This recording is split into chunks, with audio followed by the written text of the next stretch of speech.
Okay, I'm back on. Sorry about that. Life in China. China, I love you. So I got really interrupted because the connection got lost. That's very common. Sorry about that. But, as you guys know, I will try to get back on and do part two. And so here I am. What I was saying in the last part was talking about what happened here this last week with regards to the Africans. And that happened here in Zhongshan as well. All the Africans, if you had an African passport, you were rounded up and put into quarantine. And they are out of quarantine now. A couple of days ago, when it happened, everyone was very surprised by it. Very surprised by what happened, and we couldn't figure out why it was happening. And but the whole community came around these people, not just the expat community, but the Chinese community as well. And these are families and children and everything, so they were starting to organize food donations and toy donations and getting ready to support these folks that were put back in the hotels. And the people who went back in the hotels had a great attitude about it all. The workers at the hotels basically didn't understand what was going on. Somebody somewhere made a decision higher up, and the people below that didn't really understand it. Along with this was along with who it was happening to, but it was happening, and they had to follow their orders. So a couple of days later, after all of this started reaching the news, and the I think the this was happening all over Guangdong, but I think people started to realize, okay, we've crossed the line, and they started releasing them. So they were out of quarantine within a couple of days. And again, everyone had a great attitude about it. Those who were put into quarantine seemed to be very upbeat and optimistic. They were just confused, like, why is this happening? But they weren't necessarily angry about things. I was very happy to see that. And the entire community came together. Again, expats and local Chinese all came together to start organizing to support them, but also to rally and to, you know, figure out what was going on, why was it happening, and it was a big deal this week. But everyone's out, and they're all living their lives normally, as normal as it can be in China these days, right? So that's what I wanted to say. It was a wonderful, it was a terrible moment when you heard that this was happening. And I'm not talking about what happened in Guangzhou. You know what's going on there. I didn't talk about that. But as far as them all being rounded up, if you had an African passport, regardless of your skin color, you were in quarantine, and then they were coming after the other foreigners. The Europeans were starting to get knocks on the door, and everyone was getting very worried, including myself. But it didn't happen, and those who were put back into quarantine had a great attitude working with the local people who helped them out. And it was actually really cool to see the entire community, not just here in Zhongshan, but throughout Guangdong, come together in support of the Africans that this was happening to. And I just want to point that out because, yeah, it's so easy to point out the bad situation and what happened, and everyone can agree. I think even all the locals agree that this was not a good situation. But there was something that happened as a result. There was a reaction to it, and that reaction was a good thing. And so, yeah, we can talk about the bad things, but don't forget to mention the good things and the lessons that are learned from these things. So, Nicholas, by the way, I saw on Patreon. Thank you very much. You are my first Patreon, and I really appreciate your support, Nicholas. Supporting the creative fields is wonderful. So, thank you. China Eastern published their flight schedule for May, some as same as now. Looks like the aviation industry is going to suffer more. Yeah, all hospitality. I mean, when I went to the hotel in Dongguan, it was a Pullman International 5-star brand, and it was empty. I was the only one there. Here in Zhongshan, it's the same thing. You have the Hilton, but many of the floors of the Hilton, I'm sure, are closed. There's no point in keeping those rooms in inventory if they're not going to be used. The La Meridian is a struggling property that I still need to get to. Uh, Most of the hotels are taken up by locals and people who are traveling within the province themselves for business, but it's very, very small, and there are no international people here, obviously, other than the foreigners who live here and have lived here the whole time. We're past that 2 weeks now, so any foreigner you see has spent 2 weeks in quarantine at least, um, and has been in country for a while. They're not letting any foreigners in. Yeah, that story about the nurse being attacked is an incident that. But again, these stories, as bad as they are one incident, and it doesn't. It's not indicative of an entire race of people. And so the reaction from that was when the pendulum swung, it swung way to the other end. And that's not just the only incident. There were other incidents and other things. There's a whole mix of things going on here, guys. It's not one thing. It's not purely racism. And on the other side, it's not all the people have illegal visas. It's a mix of everything. There's lots of things going on here, and every story is unique. So it's tough to just hear one story and say, well, that's happening to everybody. It's tough to hear one side and say, well, this is the reason why it's happening, so that's why it's happening. It's again, I think the truth is in the middle somewhere. Okay, let's move on. I actually have some fun things to talk about other than, because everything is about COVID-19. Everything is about the virus, and everything is about racism, and it's interesting to talk about other things that are going on. So many. If you look on CNN.com, it seems like everything is about the virus, and everything else going on in the world is swept under the rug. And I really don't like that. So it's good. I want to see other things. So here's Chinese workers offered longer weekends to boost spending. The economy here is devastated. Now, there's a couple things going on with this. Many people have lost their jobs, and many people have lost their income. But the Chinese economy is surprisingly very resilient. And, I was in Dongfang today at a mall, and every shop was open and people were shopping. I went to another mall and everything was closed. It's really tough to gauge exactly what's going on. At Lihe Plaza, which is the center of town here, almost all the restaurants are open. There's like one restaurant that didn't make it, I think. But all the shops are open. But what I also see is an awful lot. Those shops that didn't make it are going through tenant improvements right now. So there's a lot of capital coming into new business ventures, and you see that everywhere. So there's a lot of construction going on in shopping malls, on the street. It continues. So I think when the cards got thrown up in the air, everyone's landing different places, and that's still going on. Same thing with the factories. I know many people who are working at these factories that no longer have a job, but there are many job opportunities available for them just in other companies, other factories that are actually getting orders. Many factories stopped their orders completely. They lost all their customers and are shutting down. Other factories have gained business through this, depending on the industry, the exact industry that they're in.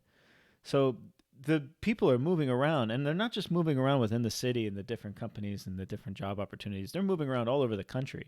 So if you had a job here in Zhongshan and you lost your job because the factory closed, well, there might be another job in Dongguan. There might be another job in Henan or some other province. And you're seeing a lot of people getting up and moving for job opportunities. You're seeing a lot of people quitting their job and starting new ventures themselves or starting their own businesses. That is very encouraging to see. But it's still in its infancy. We don't really know what's going to happen. And there's still a lot of people hurting and not a lot of money to go around right now. So even though the shops are open, not many things are being bought, especially high-end durable goods. So that's something to keep in mind. This is going to happen in the future in America. As America starts, it's not going to turn on overnight. It will be a slow burn, just like here. And there's going to be a lot of changes to everybody's lives. I see that happening here, and I think that's what's going to happen in other countries as they open up. I think I love studying these things. I love looking at graphs and numbers and things like this, and that's what I see happening. When you get another... when you going to another... Oh, thank you. Nice run or walking in the mountains again. I plan on going running tomorrow. Yeah. I have a meeting in the morning on a Sunday morning at 9 a.m. to work out this online thing. Then after that, I am planning on doing a run. I don't know if I'll film it, but It's going to be in the similar place that I was last time because I am trying to lose weight. I don't know if you can notice, but I've lost 2 kilos. I'm trying to eat well. But I do plan on going running again tomorrow for a couple hours. It's absolutely fun. I had an issue with my foot. I had like a bone bruise or something. I don't know what it was, but I had to let that heal. Isn't small business a myth? They're likely to go under regardless of economic conditions at some point. I'm not quite sure what you mean, Corey. Is small business a myth? I don't think it's a myth. I think it's a backbone. I'm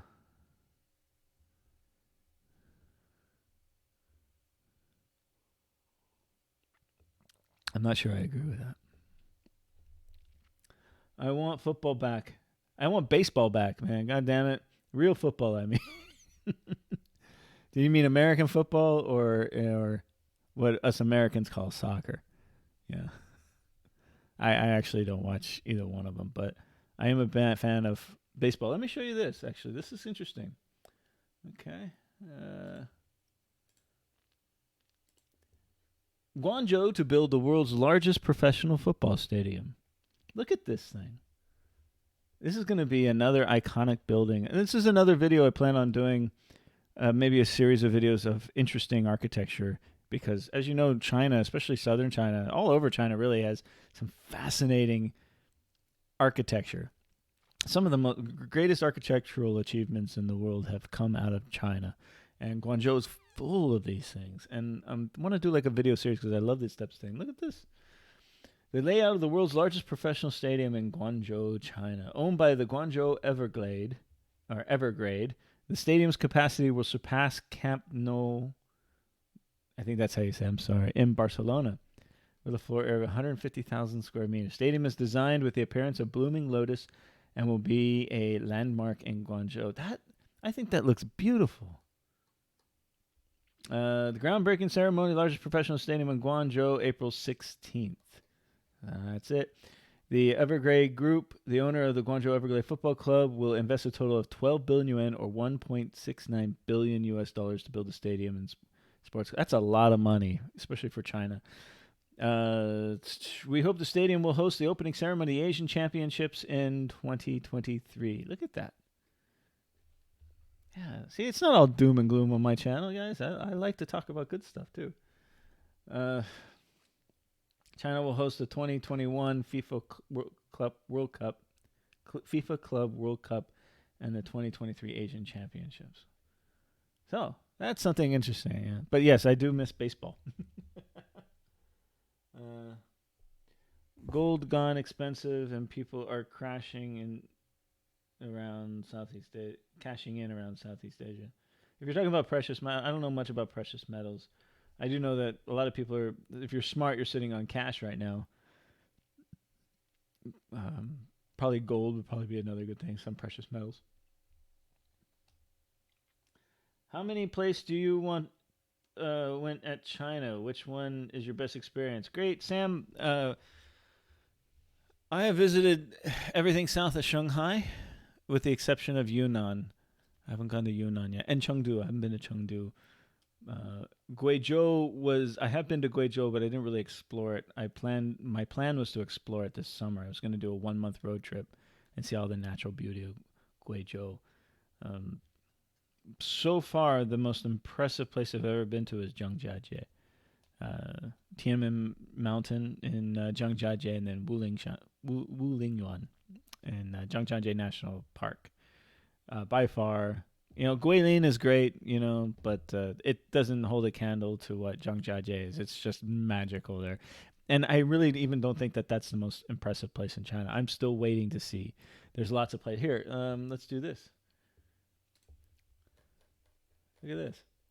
You won't believe Hubei's wonderlands until you see them. So even though Hubei is not a place you want to go to right now, when things calm down, I am definitely going to this place. Now, I have been to Wuhan. 2 years ago, I went through Wuhan. I was just in the city, but I never got to explore it like this. But somewhere tucked away in China lives a mysterious valley with mesmerizing, transparent green waters. Look at this. People people often talk about China being polluted, and yeah, the cities can be a little polluted here and there, and it is getting better every year. But don't forget the natural beauty of China. That's the thing that I really love. That's one of the things that keep me here. Is I want to see things like this. There you'll find cliff planks, a virgin forest, waterfalls, stunning sea of clouds, karst landforms, places truly magical. Look at this. This kind of actually looks like Dajianshan. No, I'm sorry. What's that place I went to in Xiaolan? I can't remember now. It's got that penis rock, and the vagina cave. It's famous for that. I can't remember the name of it now. The secret place has been rated as the most beautiful wonderland in China by CNN, the most beautiful place in China by China National Geographic, and it's been added to the World Heritage List by UNESCO. Does anyone know what it's called? Look at this. This is Inshi, I think I said that right, in Hubei province. The scenery here is breathtaking, and the best part is that very few people know about it. Fewer tourists, happier times. It hides many unexplored secrets for you to uncover and explore. China's full of places like this, places that you've never even heard of. I've been here 4 years. I never heard of this place until just recently, and I heard of another place here in Guangdong, in eastern Guangdong. I hope to go there soon, so I'm going to surprise you guys. But China's full of these hidden places that most people, even here in China, aren't aware of.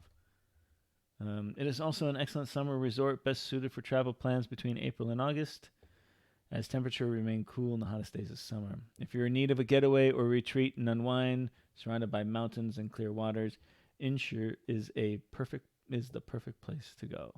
It does look amazing. Hefang, Pingshan, Canyon, and Inshu. Time seems to stop when you are there. Hefeng County, to which the canyon belongs, is one of the 5 special remote counties in the whole country. No high speed, no national road, no railway, no airport, no shipping routes. My kind of place.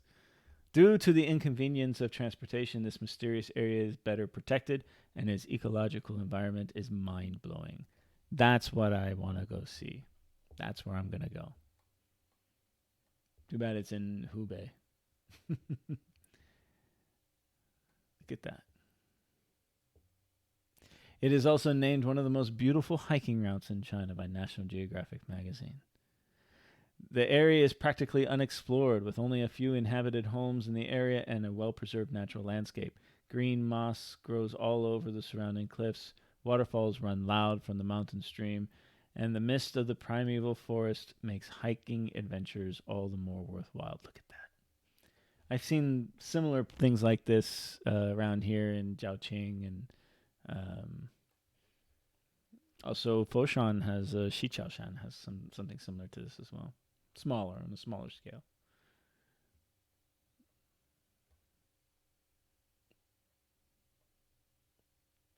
You can look at things like this forever, man.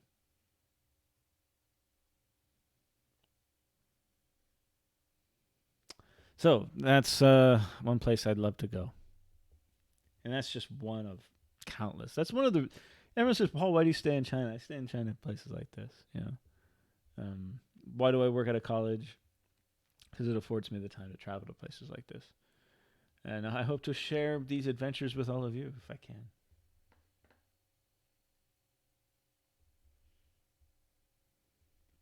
China is really ramping up effort. Oh, sorry. Oh, you saw the video. It looks like a giant lotus. Yeah. I saw some skyscrapers being built within a number. It was so impressive. Uh, all the sky. There's still construction booming everywhere here. There's one particular. I'm going to Guangzhou this week. I have to go to the consulate for some business, but I'm just going for the day. So I'm gonna drive up there. But I'm gonna stop by a very special building there and hopefully do a video about it, share it with you guys. Hope to God we can win a World Cup before I die. China is really ramping up efforts to have World Cup winning football team. Every public school has a football field. Yeah, soccer's getting huge here. It's a great sport. I played it as a little boy. I'm not into professional soccer. I'm a baseball guy. That's kind of really the only sport that I watch. But you really have to be a fabulous athlete to be a good soccer player. Next road trip has to be Xinjiang for me. The food. Oh, that's not a bad idea, Xinjiang. I'd love to go there as well. It's also a very beautiful land. Now, I've been to that part of the world. I've been to Kazakhstan and Kyrgyzstan. So I know that area. I kind of know the culture a little bit. And Kyrgyzstan was one of the most impressive countries I've ever been to. It was absolutely beautiful. I would go back there tomorrow. That was back when it was still a democracy. It's changed. It's changed. There was a military coup maybe about 10 years ago. I don't know what the situation is there now, but I would be happy to go there. And Kazakhstan was great. I really enjoyed my time in Kazakhstan. Don't go in the winter time, though. It's really harsh. Got to go spring and fall. Uh, Plus, it's so much safer now. Xinjiang, if you're a tourist in Xinjiang, you're going to be just fine. You tourist anywhere in China, you're going to be just fine. All right. So those two things.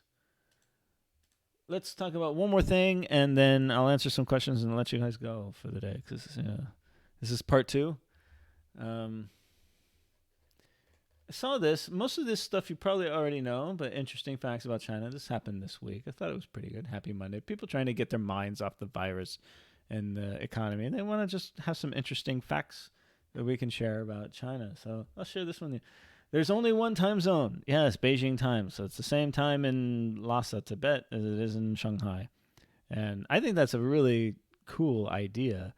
Time zones, and I don't know how you guys feel about the what do you call it? Forgive me, I'm really tired, guys. It's after midnight here. Daylight savings time, but it gets confusing as all hell. I never know exactly what time it is back home. Women have to sit for a month after giving birth. That's kind of like an old wives' tale kind of tradition. They think it's good for the health. So yeah, if a woman has birth, she has to stay in her bed. I don't think she's allowed to shower either. After delivering her baby, a mom has to sit in bed for 30 days, suffering from restrictive confinement, which is, according to traditional Chinese medicine, supposed to be good for her to recover. No bathing, no washing her hair, and no walking. But the trade-off is being fed loads of nutritious food like chicken soup. Honestly, no wonder you've got to get a license to have kids. It also includes a month of breakfast in bed. So that is the way it is. Soccer originated in China. This is something I didn't know. See that, England? Not your game. China may not excel at good old footy, as some call it, but it's actually the birthplace of the game. Kuju, which literally, I think that's, I don't know, which literally means kick the ball with foot. It was a popular game all the way back during the Han Dynasty. Around later, it spread to neighboring countries like Japan, Korea, and Vietnam. Very interesting. I haven't read through all these myself, by the way. Significant other rentals are a real thing. You see this every spring festival. Go on Taobao and you can rent a boyfriend or a girlfriend to take back home to your parents. Being single can totally suck, especially when you're ahead home for holidays and face the endless barrage of parents' interrogations, such as, are you seeing anyone? When are you getting married? Or your failure. That's very, very true, by the way. And it's not just for women. It happens to the men here as well. There's a tremendous amount of pressure for men to have a good job, own a car, own a house, and then find a wife. The pressure is the same on men as it is for women, and it comes from the top down. But you can easily shut mom and dad up by renting a lover online and showing off your new awesome. Then you can totally milk sympathy from everyone when you lie and say you got dumped.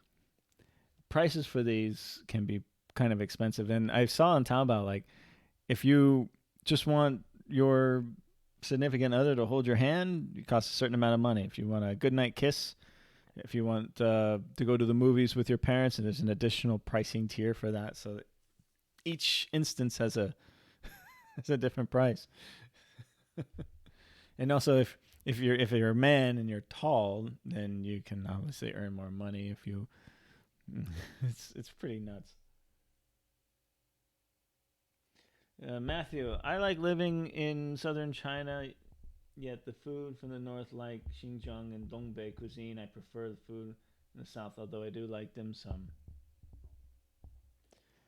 I I love it all. One of the great things about living in southern China, yes, we have a lot of Cantonese food, but we also have Dongbei food. We have Xinjiang food. Now Hunan food. Now, it's not the same as it is in those regions. When I went to Hunan, the Hunan food was just the greatest, and that was my favorite Chinese cuisine to begin with, and it was just out of this world, the best. I went to Hunan restaurants back in the States. I loved it. I've been to Hunan restaurants here in Zhongshan. I love it, but when I went to Hunan, nothing compares. So I'm sure Dongbei food, which I love as well, would be better in Dongbei. So, but we do have all the major cuisines here in southern China in the big cities. So again, that's another reason why I stay here. By the way, tomorrow, tomorrow night, so about 24 hours from now, I will release my newest video. It's an eating video of the great Zhongshan hamburger hunt. So you're gonna just see a couple of, not many places, like 6 or 7 restaurants that have incredible hamburgers. As a hamburger connoisseur that I am, I had a lot of fun filming this. Now there's still a lot more hamburgers I need to eat outside of Zhongshan. So when things are settled down, I'm gonna start going to Guangzhou and Shenzhen and hopefully back to Dongguan, and because I had a great hamburger there too, and expand on not just hamburgers but food in general. Because what's going on here, it's not just Chinese food. You get a lot of fusions. There's a lot of interesting things, especially in Guangzhou, going on with food. And I never really considered myself a foodie until recently, and I love it. So I plan to share all that with you. Pajamas are new back in Shanghai. Yes, everyone wears pajamas. I see that a lot. There aren't any movie ratings. That's true. Um, Movies are just edited. Now it's funny because you'll see they'll edit the violence, they'll edit sex, they'll edit nudity, all that's out. They'll edit certain content, we all know that, but they leave in foul language. So you go to a PG, what would be considered a PG-13 or an R-rated movie in America, and they're saying, fuck this and shit that, and kids are watching this stuff because they don't understand that it's considered foul language. And it's really a cultural thing that you get to witness, because in America, you can't say that stuff on TV. And they're just words. There's nothing wrong with the words themselves. It's the racist guy that you got in the hatred and the way the words are used to and affect pain. That's what you got to worry about when it comes to these words. The words themselves are just fine. Here in China, because they don't have that reference and they're just reading the subtitles anyways, they don't understand the pain that comes with a lot of these words that are considered offensive in our culture. They're not edited out. So they'll edit out violence, they'll edit out the sex, but the language remains. It's very interesting.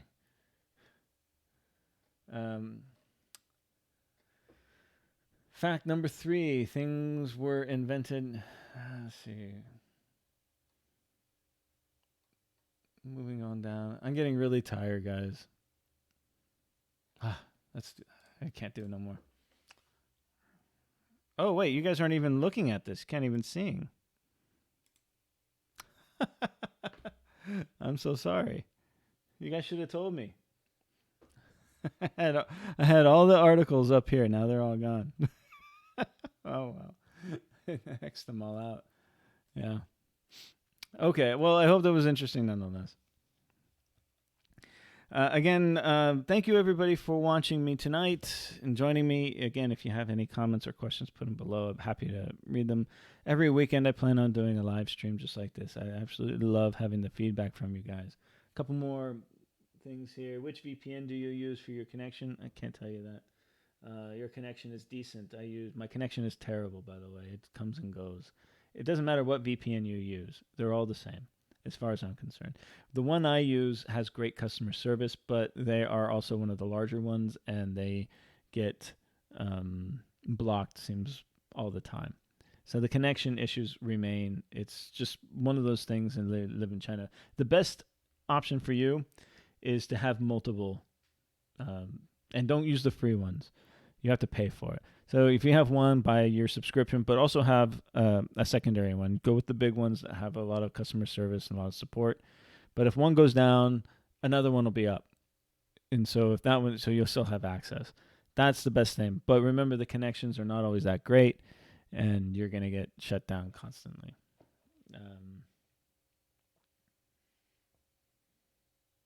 Rap songs with swear words are also unedited and played in odd places like training center. That's true. I was at Burger King. I did a video about it. I was at Burger King at Christmas. I was sitting there eating a hamburger, and there were children all around, and had that song fuck you very much," and the girls were singing it. It's China. All right, Nicholas, again, thank you very much. Nicholas has become my first patron. I appreciate your support, sir. Again, I will never mention this outside of my live streams, but if you want to support me on Patreon, I would love it. All the proceeds will go back into this channel. They don't go to me personally. They will go into supporting the quality of this channel, the quality of the content. 100%. That includes equipment, and it includes, funding my adventures. That's what it is, really. But mostly equipment. I need new cameras, and the light that I got here, you can see it. I got a new light, I think yesterday or the day before, $20. So here and there, you start to get a little bit better. Again, I bought the app to use my iPhone as a webcam for these live streams, $16. I can't get it to work, but I can get it to work sooner or later. I don't do YouTube for the money. I do it because it's a wonderful hobby. It's a creative outlet for me. It's a way for me to keep in touch with my friends and family back home, especially my family, especially during these times. And, I'm not married and don't have children, and this is my legacy, if you will. This is what I do to say, when I'm an old man, I can look back and say, yeah, I had a good time doing that. And when I'm gone from this earth, people will know that I was here. So that's really my motivations behind it all. It's I've come to grips with the fact that I'm a teacher. I'm a poor teacher and forever will be that. And I'm fine with that. I don't need to drive a BMW, and I don't need a big house. The house you see in this photo, by the way. I have a lot of homes, and I used to work in real estate, but I'm just a big fan of mid-century modern architecture, and so that's what you see here. And they're not always that expensive. I'd live in a shipping container if you give me the option. When I go back to South Dakota, I hope to live in a shipping container. Okay, I'm out, guys. Thank you all very much. That's part 2, and if you missed the first part, go back and watch that for all the updates. I will see you all again next week for another live stream. Until then, I've got a couple more videos coming out, and thank you for supporting me. I appreciate it. Peace out.